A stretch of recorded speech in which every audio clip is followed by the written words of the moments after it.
Gujarat Chamber of Commerce and Industry. Grow business. Transform Gujarat.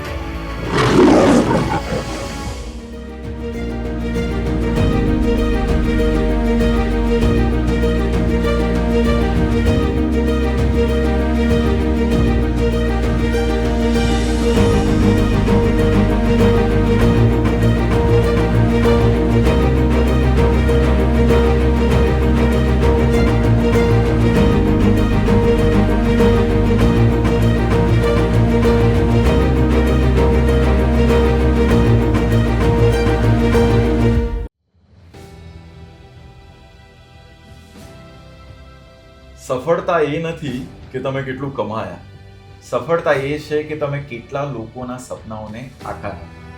નમસ્કાર, હું હિતાંશ. GCCI પ્રસ્તુત ગુજરાત ઉદ્યોગ જગતની ચર્ચામાં આપનું હાર્દિક સ્વાગત છે. આજનો episode sponsored by Zodiac Energy limited.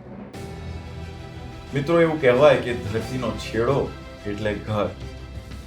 ઘર એ માત્ર ઈંટ, રેતી કે સિમેન્ટ નહીં, પરંતુ સપનાઓ, આશા અને લાગણીઓનું એક આશ્રય સ્થાન.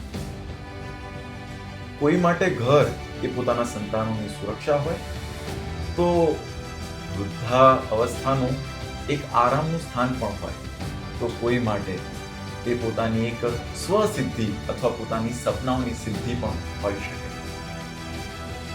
જે ઘણા વર્ષોથી લોકોના સપનાઓને આકાર આપવાનું કામ કરે છે, એવું વ્યક્તિત્વ આજે આપણી વચ્ચે ઉપસ્થિત છે, જેમનું નામ છે Rishabh Patel. Real estate developer તરીકે સેમ ફર્મમાં આજે 57 યર સેમ ફર્મમાં થયા છે અને એ ફર્મની અંદર 42,000 ઘરો અત્યાર સુધી અમદાવાદની અંદર આપ્યા છે.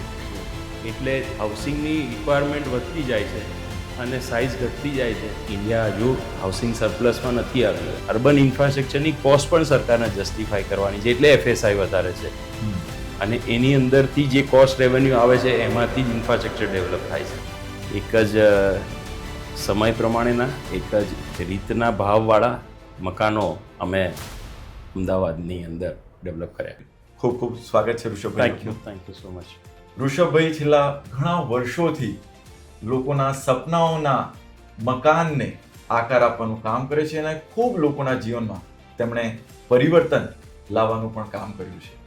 સૌથી પહેલા ઋષભભાઈ, હું એ જાણવા માંગીશ કે રિયલ એસ્ટેટના બિઝનેસમાં પગ જમાવવો હોય તો કઈ કઈ બાબતો ધ્યાનમાં રાખવી જોઈએ?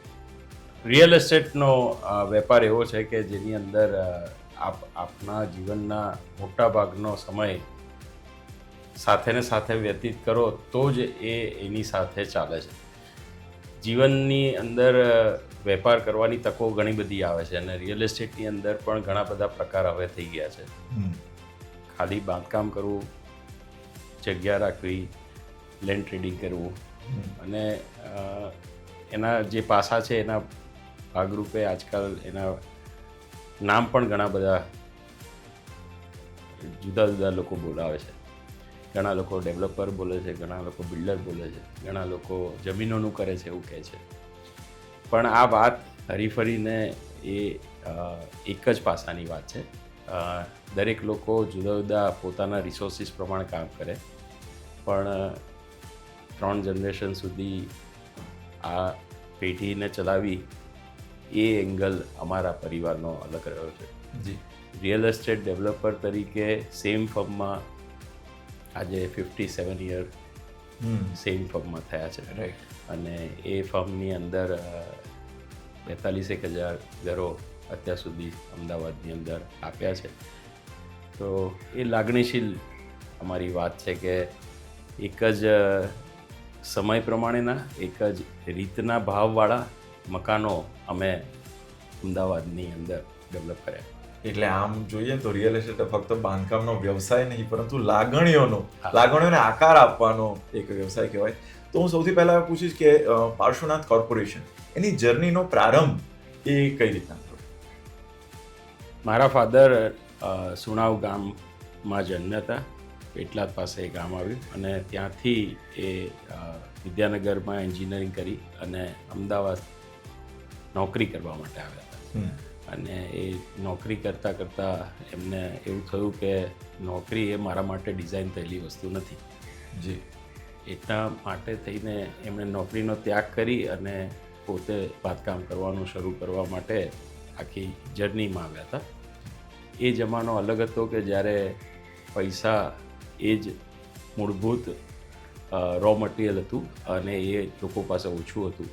ત્યારે લોકો એકબીજાની સાથે જોડાયેલા લોકોની સાથે કંઈક અનુકૂળતા ગોઠવી અને વેપાર કરવાની જે પદ્ધતિ છે એ એરાથી લઈ અને આજના એરા સુધીની અમારી આ જર્ની ખૂબ લાંબી રહેલી છે. રાઈટ. અને પરિવાર આખો સંયુક્ત રીતે જોડાયેલો રહ્યો છે અને ખૂબ સારી રીતે અમે હળીમળીને રહ્યા અને સરસ રીતે અમારી આગળની જનરેશન પણ એ જ માઇન્ડસેટ સાથે રહે છે. તો આ એક અલગ યુનિકનેસ પાર્શ્વનાથ કોર્પોરેશનની રહી છે. રાઈટ. અત્યાર સુધી આમ જોઈએ તો કેટલા યુનિટ અથવા એવી રીતે અમદાવાદમાં હોય કે ગુજરાતની અંદર સંપૂર્ણ ગુજરાતમાં કેટલા પ્રોજેક્ટ્સને એક્ઝિક્યુટ કરવાનું થયું અને જે લેન્ડમાર્ક પ્રોજેક્ટ્સ કહી શકાય તો આપના પર્સપેક્ટિવથી કયા? નવનીતભાઈએ જ્યારે આ જર્ની સ્ટાર્ટ કરી ત્યારે અમદાવાદની અંદર મોસ્ટલી ઇન્ડસ્ટ્રીયલ માઇગ્રેશનનો એરા હતો અને એ 70s એરામાં ખૂબ કામ થયું અને આઉટસ્કર્ટ ઓફ અમદાવાદ પેરિફેરિયલ એ ડેવલપ કરતાં પહેલાં સિટીની અંદર એમણે ઇન્ડિવિજ્યુઅલી 51 પ્રોજેક્ટ કર્યા હતા. અને એ પ્રોજેક્ટ્સ પછી એમને થયું કે સમયની નીડ પ્રમાણે જે માઇગ્રેશનને કેટર કરવા માટે ઘરનું ઘર એવો એક પ્રચલિત વર્ડથી એક ફિક્સ કોસ્ટે મકાન આપવું એ વાત એ વખતના જમાનાથી એમણે શરૂ કરી હતી. વર્ષોથી ગામથી કોઈ વ્યક્તિ આવ્યું હોય અને પૈસા કોકની મદદે લાયા એ એરામાંથી જ્યારે ગુજરાત હાઉસિંગ બોર્ડ પહેલાંના એરામાં જ્યારે બેન્કિંગ નહોતું ત્યારે સરકાર ફાઇનાન્શિયલ એડ આપતી હતી લોનના રૂપે. ત્યારે એ ફાઇનાન્શિયલ એડ લેવી ના પડે અને હપ્તા ભરવાની જગ્યાએ પોતાનું ઘર થઈ જાય એના માટેની ઘણી બધી વર્ષો ફોર્મ્યુલા બનાવી.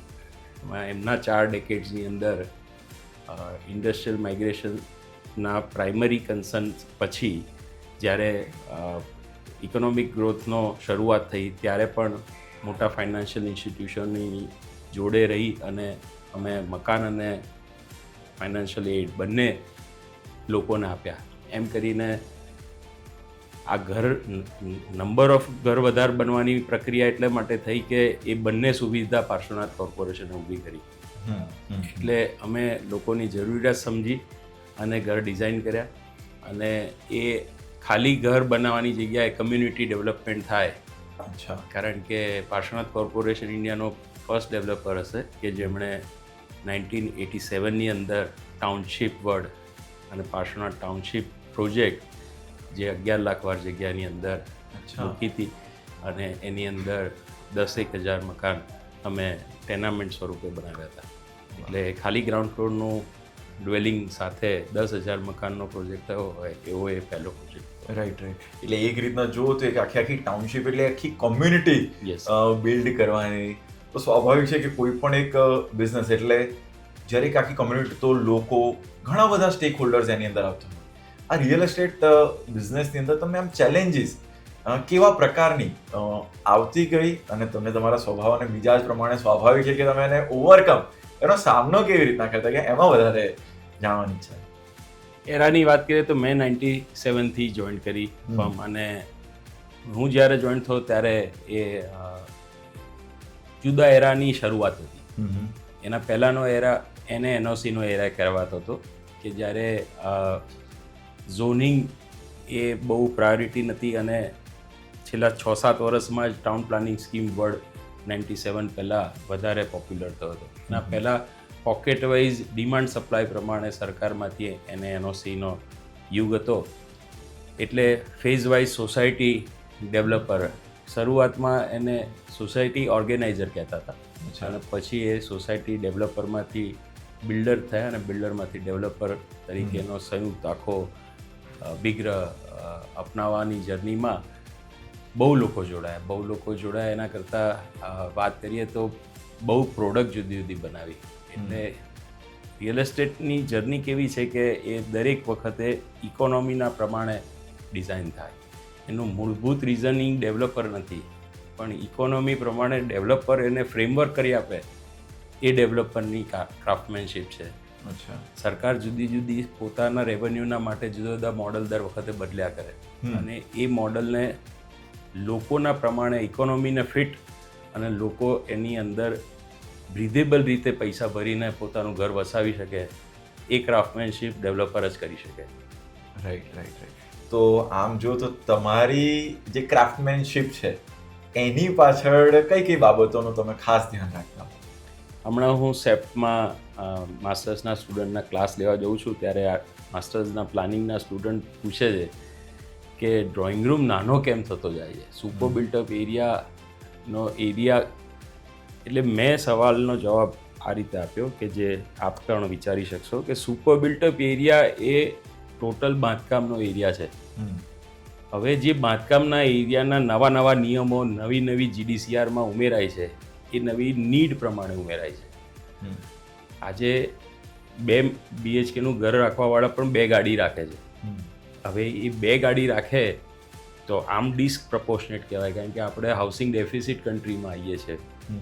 ઇન્ડિયા હજુ હાઉસિંગ સરપ્લસમાં નથી આવ્યું અને હાઉસિંગ ડેફિસિટ કન્ટ્રી તરીકે 2 BHKના યુનિટવાળા મકાન 2 કાર રાખે કેમ? કારણ કે જૂની ગાડીની કિંમત નથી આવતી તો મૂકી રાખે છે. અને એ તમે જોયું છે કે સિટીના પર ફ્લડ થાય છે, રોડો પર પાર્કિંગ વગર એટલા બધા વ્હીકલ તમને જોવા મળે છે. હવે ગવર્મેન્ટ તો એ એનાલિસિસ કરવાની જગ્યાએ પાર્કિંગ ઉમેરો એમાં પછી આપણે FSI વધ્યો અને પછી નંબર ઓફ યુનિટ એક જગ્યાની અંદર વપરાત, કારણ કે અર્બન ઇન્ફ્રાસ્ટ્રક્ચરની કોસ્ટ પણ સરકારને જસ્ટિફાઈ કરવાની છે એટલે FSI વધારે છે. અને એની અંદરથી જે કોસ્ટ રેવન્યુ આવે છે એમાંથી જ ઇન્ફ્રાસ્ટ્રક્ચર ડેવલપ થાય છે. તો આ પાર્કિંગ, જર્ની, ન્યૂ ડેવલપમેન્ટ અને હિન્દુ એક્ટ પ્રમાણે રહેતા લોકો પણ અત્યારે સ્મોલ ફ્રેગમેન્ટેડ ફેમિલીમાં રહેવાના શરૂ થયા. એટલે હાઉસિંગની રિક્વાયરમેન્ટ વધતી જાય છે અને સાઇઝ ઘટતી જાય છે. ઋષભભાઈ, આમ જોઈએ તો 3 પેઢી એટલે કે 3rd જનરેશન પણ આ સેગમેન્ટની અંદર પાર્શ્વનાથ કોર્પોરેશનમાં છે. તો પેઢી દર પેઢી આ બિઝનેસ કઈ રીતના ટ્રાન્સફર થાય છે એની ટ્રાન્ઝિશન પ્રોસેસ ઘણી વખત એવું બને કે બાળકને આ ફિલ્ડમાં ના આવવું હોય તો, બટ એની માટે કેવું કલ્ચર ડેવલપ કરવામાં આવ્યું? અમારા ફેમિલીમાં એક વસ્તુનો ગુણ છે એટલા માટે જ આ સસ્ટેનેબિલિટી આવે છે કે કોઈ પણ નવી જનરેશનની એડોપ્ટેબિલિટી અને ફ્રીડમ, એડોપ્ટેબિલિટી ઓફ થોટ્સ. એટલે we don't want to super impose એવું આગળથી ચાલી આવ્યું છે મારામાંથી આગળ, કે અમે અમારા થોટ્સ અમારા પૂરતા સીમિત રાખીએ અને સેકન્ડ જનરેશન પર એના પર એન્ફોર્સ કરવા માટેની એફર્ટ્સ ના કરીએ, સ્પેસ આપીએ અને તો જ એ એની ક્રિએટિવિટીથી ઇવોલ્વ થશે. એવું જ અમારી ફેમિલીમાં છે કે એ flexibility to adopt the new ideas to the company અને ફ્રીડમ, આ 2 જ વસ્તુ સક્સેસ સ્ટોરીમાં કન્વર્ટ થઈ શકે છે. ઋષભભાઈ, આ બદલાતા લાઈફસ્ટાઈલ અને કમર્શિયલ અને રેસિડેન્શિયલ સ્પેસની અંદર જે અત્યારે ટ્રેન્ડ ચાલી રહ્યો છે એ તમે કયા પ્રકારનું જુઓ છો? આજકાલ હવે FSI વધવાને લીધે બિલ્ડિંગની હાઇટ વધી રહી છે, એટલે commuting time from your unit to parking and parking to your premises to visit એ અત્યારે લાઈફનો બિગેસ્ટ ચેન્જ છે. ઓછામાં ઓછું એમ્યુનિટીઝ માટે બહાર જવું પડે, ક્લબમાં જવું પડે, ગાર્ડનમાં જવું પડે અને તમને તમારા રેસિડેન્શિયલ યુનિટની અંદર ઇવન પ્રિલિમિનરી સ્પેસ એટલે ડિવોશનલ સ્પેસીસ પણ હવે પ્રોજેક્ટની અંદર થવા માંડી. એ શું બતાવે છે કે બહાર જવાનો પર્પઝ ઓછો કરી અને હેબિટેબલ સ્પેસ એક એન્વલપની અંદર આવી જાય એ આજની ટાઈમ અવર નીડ છે. તમે આમ અમદાવાદના જે સ્કાયલાઇન જે લેન્ડમાર્ક પ્રોજેક્ટ્સ કહેવાય એવા તમે કોને માનો છો? અમદાવાદના દરેક એરાના એક પ્રોજેક્ટ્સ કહું તો ફર્સ્ટ હાઈરાઇઝની વાત કરીએ તો ઓલ્ડ સિટીની અંદર કામા પાસે 10 માળનું એક અપાર્ટમેન્ટ છે, એ ફર્સ્ટ હાઈરાઇઝ હતું. ઇન્ડિયાનું ફર્સ્ટ ડ્રાઇવ ઇન સિનેમા એ ઇન્ડિયામાં અમદાવાદમાં હતું. એવી રીતે અત્યારે 30 માળના મકાન ગુજરાતમાં પહેલીવાર અમદાવાદમાં સ્ટાર્ટ થયા છે અને રેસિડેન્શિયલ એક 40 સ્ટોરીનું યુનિટ પણ એક ડેવલપર કરી રહ્યા છે. Right. So these are the new evolution કે જ્યારે સમયની અને જ્યારે GDCR ઉમેરાતો જાય, એવું નથી પણ કે GDCR ઉમેરાય તો જ અમદાવાદમાં બન્યું છે. પતંગ હોટલ જેવું સ્ટ્રક્ચર ઇન્ડિયામાં નહોતું ત્યારે એ સ્પેશિયલ પરમિશનથી પતંગ હોટલ પણ રિવરફ્રન્ટ પર બન્યું હતું. ને આજે રિવરફ્રન્ટ ઇન્ડિયામાં ખાલી અમદાવાદ શહેર પાસે છે. રાઈટ બરાબર છે. તમારી ટીમને લઈને વાત કરવી છે. આપની સાથે જે જોડાયેલા લોકો છે એમનો તમારા ઉપર ભરોસો, કેમ કે આખો બિઝનેસ ભરોસા ઉપર પણ ખૂબ ચાલતો હોય છે, તો લોકોનો ભરોસો કેળવવા માટે તમે શું કરતા હોય? રિયલ એસ્ટેટનો ધંધો જ ટ્રસ્ટ એક જ વર્ડ છે કે ટ્રસ્ટ એટલે રિયલ એસ્ટેટ ને રિયલ એસ્ટેટ એટલે ટ્રસ્ટ. ભરોસા વગર રિયલ એસ્ટેટનું ટ્રાન્ઝેક્શન પોસિબલ એટલે નથી કે કોઈ પણ વ્યક્તિ, એ અનિલ અંબાણી હોય કે મુકેશ અંબાણી હોય કે કોઈ પણ વ્યક્તિ જ્યારે પોતાનું ઘર બનાવે છે ત્યારે એટલો જ કન્સર્ન હોય છે. મુકેશ અંબાણીના અંતરાલિયા માટે પણ પોતે ડે ટુ ડે દરેક વસ્તુનું ધ્યાન રાખીને ઘર બનાવ્યું છે. એટલા માટે કે જીવનમાં પર્સનલ એસેટથી ઉપરનું કોઈ ઇન્વેસ્ટમેન્ટ નથી અને એના માટે દરેક વ્યક્તિ કન્સર્ન હોય. એટલે જે વ્યક્તિ, અને મોટા ભાગના એટલે 98% લોકો લાઈફ સ્પાનમાં એક જ વાર યુનિટ લઈ શકે છે. એટલે પોતાનું ઘર બનાવવા માટેની પ્રક્રિયા માટે લાઈફ ટાઈમનું ઇન્વેસ્ટમેન્ટ પાર્ક કરવાનું હોય અને એ પૈસા પર કોકને ભરોસો સોંપવાનો હોય, તે ભરોસો વગર તો એ શક્ય જ નથી. અને રિયલ એસ્ટેટ જ તમે જોયું હશે કે કોઈ પણ અપ્સ એન્ડ ડાઉન્સમાં કોઈ દિવસ રિયલ એસ્ટેટ ડેવલપર ફેલ જતા નથી. ખરું. આજે કોઈ રિયલ એસ્ટેટ ફાઇનાન્શિયલી કંઈ તકલીફમાં આવે તો પણ સામેવાળાનું કામ પતી જાય છે. ક્યારેય તમને એવું નહીં જોવા મળ્યું હોય કે આ વસ્તુ કોઈના લીધે અટકી છે. સો રિયલ એસ્ટેટ એક એવો બિઝનેસ છે કે જે ટ્રસ્ટ જ મેઇન કમ્પોનન્ટ છે અને એના ઉપર જ બધા ફાઉન્ડેશન ઊભા થાય છે. બિલકુલ. બિઝનેસની સાથે સાથે તમે સોશિયલ વર્ક પણ ઘણું કરતા હો છો, તો આપના હૃદયની નજીક હોય એવા કઈ CSR એક્ટિવિટી અથવા સોશિયલ વર્ક, એવા કયા પ્રવૃત્તિઓ છે જે તમારા હૃદયની વધુ નજીક? સોશિયલ વર્કના 3 ટાઈપ છે. એક બિઝનેસ રિલેટેડ એક્ટિવિટીઝ કરવી અને એક સમાજ રિલેટેડ એક્ટિવિટીઝ કરવી. અત્યાર સુધી સમાજ રિલેટેડ એક્ટિવિટીઝ કરવી એ જ મોટો કમ્પોનન્ટ હતો. એમાં બિઝનેસ ટાઈપની એક્ટિવિટી કરવી એ નવો કમ્પોનન્ટ છેલ્લા 5-7-10 વર્ષમાં વધારે એક્ટિવેટ થયો છે. રિલિજિયસ એક્ટિવિટી એ વર્ષોથી રહેલું છે, પણ દરેક માણસ રિલિજિયસ એક્ટિવિટી પોતાના કન્સર્ન માટે કરે, એટલે પોતાના આજુબાજુના સમાજ માટે કરે. હવે ન્યુક્લિયર ફ્રેગમેન્ટેડ સમાજો થવા માંડ્યા એટલે એની જગ્યાએ બિઝનેસવાળા એક્ટિવેશનના ફોર્મેશનમાં સમય આપો એ ટાઈમ ઓફ અવર નીડ થઈ ગઈ અને એના લીધે તમે એકચ્યુઅલી કમ્યુનિટી માટે કામ કરી રહ્યા છો. પહેલાંમાં તો તમારા સ્વાર્થ કે કન્સર્નના લોકો માટે થઈને જ તમે કામ કરી રહ્યા હતા. એ બદલાવ હમણાંનો અમે જોઈએ છે અને પર્સનલી હું માનું છું કે give back to society A word છે, પણ એ વર્ડ સમયથી શરૂ થાય છે, પૈસાથી નહીં. પૈસા તમારી પાસે છે ને પૈસા આપી દેવા છે અને એનો વહીવટ બીજા કરે અને બીજા વહીવટ કરે છે એના પર તમારું ધ્યાન નથી કે એ 100% ડિલિવર થાય છે કે નહીં. તો સૌથી પ્રાઇમરી જરૂર છે કે કોઈ પણ વ્યક્તિ જેની પાસે સરપ્લસ પૈસા સમાજ માટે આપવા માટેની તૈયારી થાય એણે પહેલાં સમય આપવો જોઈએ અને સમય આપ્યા પછી એના પર પૈસા વાપરવા જોઈએ. Yes, we are giving good time to community અને એના નવા એવન્યુઝ આપણે શોધીએ છીએ અને ટ્રાય કરીએ છીએ કે આપણે કોઈ પણ એક્ટિવિટી કરીએ અને સ્ટ્રક્ચર્ડ વેમાં ઇમ્પ્લિમેન્ટ કરીએ, જેનાથી આપણે કોઈ બીજાને સોંપીએ ત્યારે પણ એ જ એક્ટિવિટી સરસ રીતે ચાલતી રહે.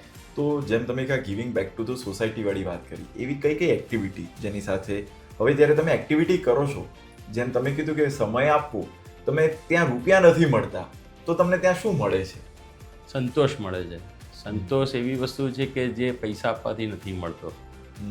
અને સંતોષ અમુક ટાઈપના આપણા બોડીમાં પેલા કહે છે ને કે ગુડ એન્ઝાઇમ છૂટે છે. આ એવી વસ્તુ છે કે જેનાથી તમારી ઓરા અને તમારા માઇન્ડસેટ એ બધાની અંદર એ બદલાવ લાવે છે. એટલે અદ્ભુત કહેવાય કે જ્યારે સંતોષ, નહીં તો અમુક વખતે એવું બને કે એક માઇન્ડસેટ સ્પેસિફિક બિઝનેસ અથવા મની ઓરિએન્ટેડ આપને એવું લાગે છે કે જે એન્ટરપ્રિન્યોર્સ હોય અથવા જે આ સેગમેન્ટની અંદર આવતો હોય તો રૂપિયાની પાછળ દોડતા હોય એવું તમને ક્યારે લાગ્યું છે? જે વ્યક્તિ બીજા લોકો માટે પૈસા ખર્ચે છે એ લોકોને એવું નથી લાગતું. જે લોકો નથી ખર્ચતા અને એક્ટિવિટીને જોવે છે એવા લોકોને એવું લાગે છે. ટ્રુ. કેમ કે સમય અને પૈસા બંને ખર્ચનાર વ્યક્તિ એ સેલ્ફ સેન્ટ્રિક હોઈ શકે એની પ્રોબેબિલિટી બહુ ઓછી છે.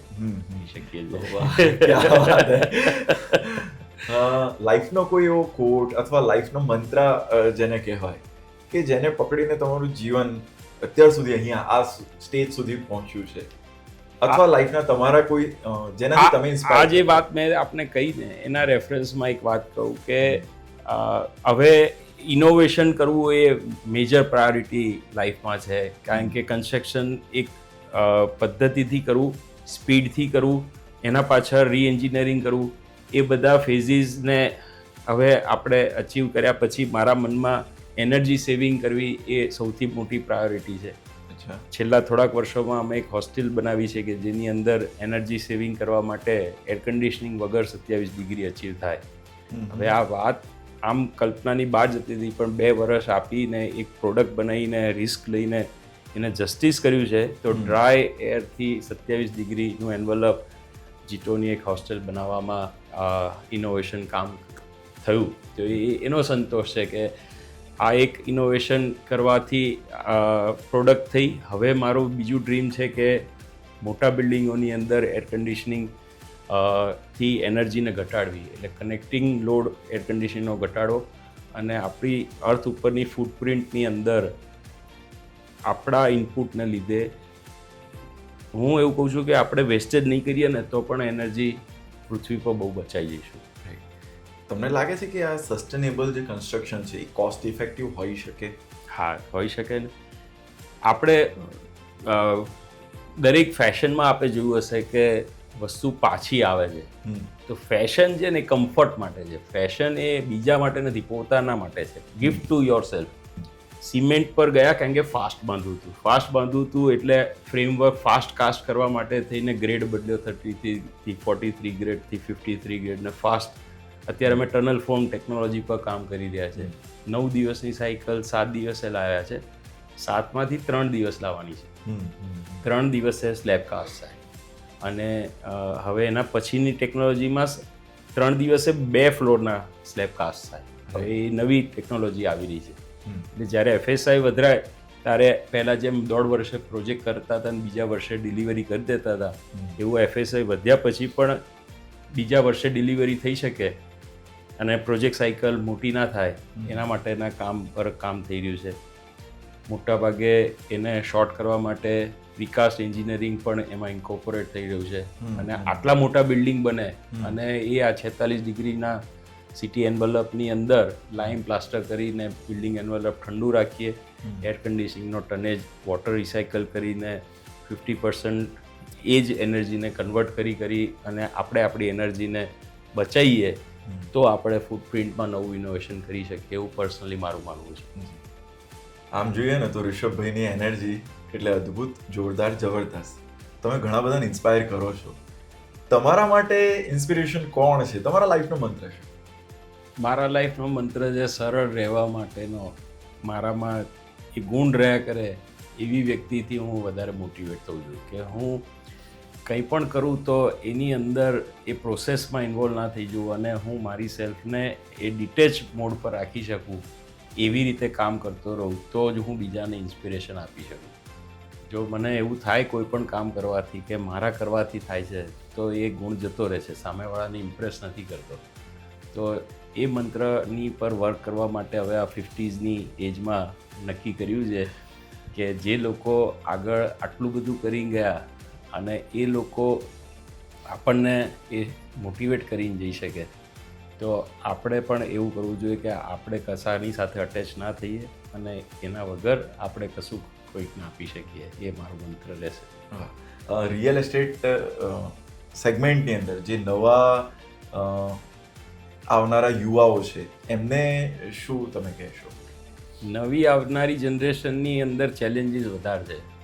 કારણ કે અમે 90sમાં જ્યારે આવ્યા ત્યારે હું પર્સનલી એવું બિલીવ કરું છું કે 2 માઇન્ડસેટની વચ્ચેના એરાનો અમારો ફેઝ આવ્યો. નવી જે વ્યક્તિ અત્યારે જ ઇન્ડસ્ટ્રીમાં આવવાની શરૂ થઈ છે એ લોકોના માટે ચેલેન્જીસ એટલે છે કે આ જેન્ઝી બોલીએ છીએ તો એ અલગ કઈ રીતે છે? અલગ છે કારણ કે એમના ઇમોશનલ કોશન અલગ છે. અમે જે રીતે જૂના જમાનાથી આગળ નિર્ણય લેતા હતા ત્યારે અમે અમારી સેલ્ફને જસ્ટિસ કરી દેતા હતા. એ આ નવી જનરેશન છે એ યસ નો કરી દે છે. હવે આ ફરક જ આટલો છે. પણ એ યસ નો કરવાથી they are also right, nothing wrong, પણ એ એમની સેલ્ફને બહુ ડિસ્ટર્બ કરે છે. યસ કે નો ખોટું નથી, યસ કે નો તો પરફેક્ટ છે કે ફાસ્ટ ડિસિઝન લે છે, પણ એ પ્રોસેસમાં નથી આવતા. એ પ્રોસેસમાં નથી આવતા એટલે એમના માટે દરેક લાઈફના ફેઝિસ અને બિઝનેસના ફેઝિસ બધામાં ચેલેન્જીસ આપ અત્યારે જોઈ રહ્યા છો કે આવે છે. પણ તે will take care of them. એ નવો યુગ છે એટલે લોકોને ઓબ્ઝર્વ થાય છે, પણ એ નવા લોકો પણ અત્યારે બહુ વિચારશીલ છે અને સારી રીતે કામ કરે છે.